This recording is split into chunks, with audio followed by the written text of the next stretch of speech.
Monday, the 8th of May. Holy shit. What a fucking week, guys. It's a beautiful day to be alive. Monday the 8th. Ready to tackle some shit here. First off, I want to thank everybody who purchased the book, the Audible, the audio. I don't give a fuck. Listen, man. Eric and I wrote a book. We did the best we could. Did I think anything? Did I think I was Mario Puzo or fucking... no, not at all. I just wanted to tell my story. It was one of my goals, and I got to tell you, I am more overwhelmed than ever. So thank you for all the fucking support and people putting up the pictures and me retweeting your pictures with your fucking teeth out and shit. It just was really great. It's a real great feeling. I can't tell you guys that, you know, I've been walking on like a dream all week. Like this was, I can't tell you. Like Monday was kind of weird. Monday night I didn't sleep, which I just could not fall asleep. And then Tuesday I woke up to phone calls and congratulations and shit.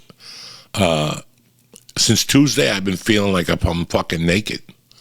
Like I'm walking around naked, like I bared everything to you motherfuckers. Over the years on the podcast, yeah, we spoke about different things and shit, but, you know, when you tell a story about robbing somebody, you can look at it objectively, but when you read the backstory, it's still a piece of shit thing that I did.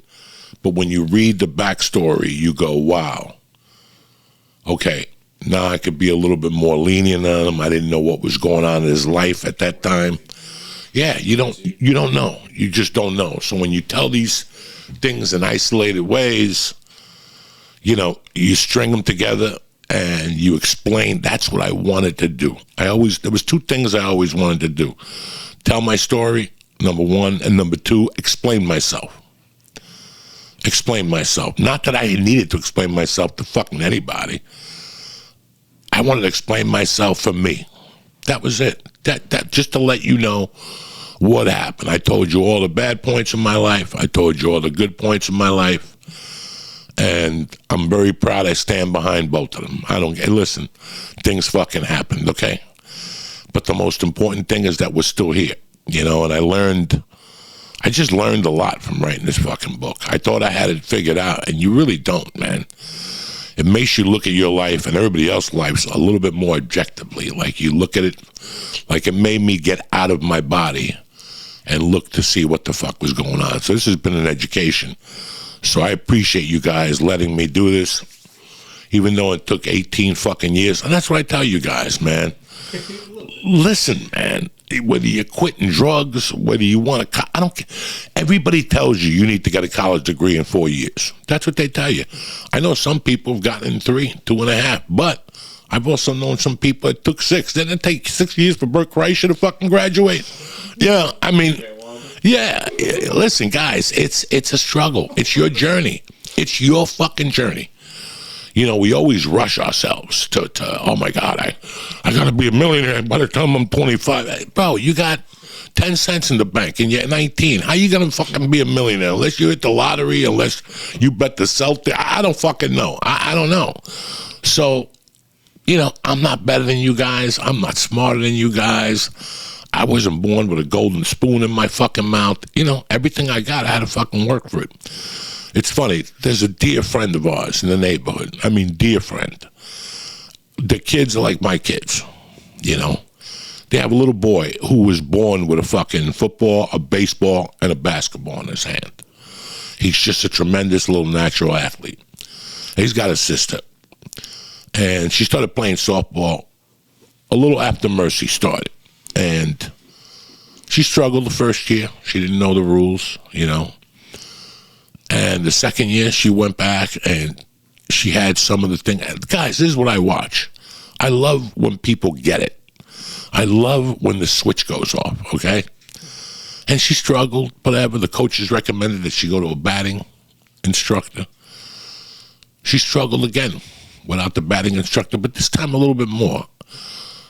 And now I went to watch her this morning. I went to watch her Saturday morning. And I got to tell you something, guys.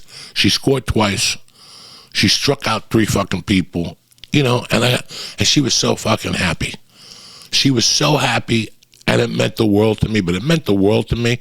I pulled her aside and I go, remember when we had a talk that you would just get better? Was I lying to you?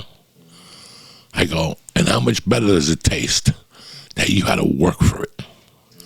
You know, guys, some people don't have to work for it, but then it all falls apart. The people that work for it, they fucking fight to keep that shit, like I did. You got to fight, regardless of what the consequences are. You got to keep fucking fighting every day and pushing. And, you know, I'm going to see her later. I'm going to see her like this week. Oh, my daughter's got a game with her. And I sent the text to the mom. I go, I wish you were at the game. The mom had to work on Saturday. I wish you were at the game to see the improvement. It took 3 years. It took 3 years for her to become a player. She's not Willie Mays yet, but do you know what I'm saying? Like, it takes fucking time. You could keep banging your head off the fucking wall 1,000 times. So take your time, enjoy it, enjoy the ride. Don't worry about Peter's doing. Don't worry about what Jake is doing. Because you know what? It's all about you, motherfuckers. Always keep that in mind. And that's your fucking little Monday kicking the fucking ass. I was blessed this last week to be able to do Are You Garbage? If you guys notice, I've been getting out more. I needed to go into the city more and do some fucking podcasts. Last week we had to cancel Barstool till this week. So I'll be doing Barstool this week. I'm doing Andrew Schultz in a few weeks. So things are starting to move a little bit more. I have not heard anything on the book signing, so don't ask. You know, as soon as I find out, I'll be just as happy as you motherfuckers. So don't ask, and we'll fucking leave it there. But the Are You Garbage guys, I'll tell you what really, I think Wednesday night I was watching something on TV with the family, and I was thinking about The Office, the old podcast Office, you know, and it came over me how much I missed that place.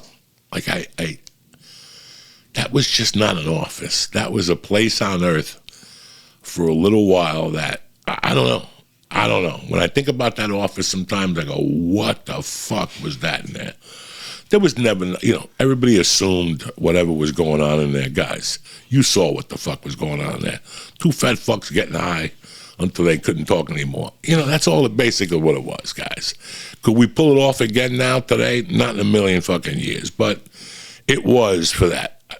The excitement I'd get when I walk into that office sometimes, I'd throw my bag, sit down, smoke a few fucking bong hits, bullshit with Lee. You know, and when you had like a guest that you really fucking knew, it made such a great difference. It really was.